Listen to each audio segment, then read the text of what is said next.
World record பண்ண முடியாட்டி போகுது, at least Asia book of ரெக்கார்ட்லேயாவது நம்ம பேர் வந்துடணும்னு சொல்லி போயிருந்த இடம் தாங்க ஈரோடு லோட்டஸ் ஹாஸ்பிட்டல். அங்கே தாங்க ஏசியா புக் ஆஃப் ரெக்கார்ட் அட்டம் பண்ணியிருந்தாங்க.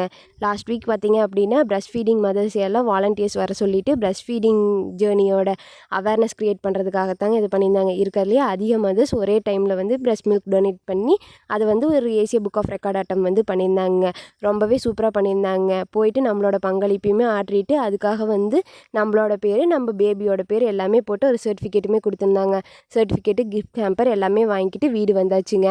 சூப்பராகவே பண்ணியிருந்தாங்க. அரேஞ்ச்மெண்ட்ஸ்லாம் நல்லா இருந்துச்சுங்க. சிருஷ்டி ஃபவுண்டேஷன், வரம்பில் பிரஸ்ட் மில்க் டொனேஷன் பேங்க்கு, அதுக்கப்புறம் லோட்டஸ் ஹாஸ்பிட்டல், நிறைய ஸ்பான்சர்ஸ் எல்லாருமே சேர்ந்தாங்க இது பண்ணியிருந்தாங்க.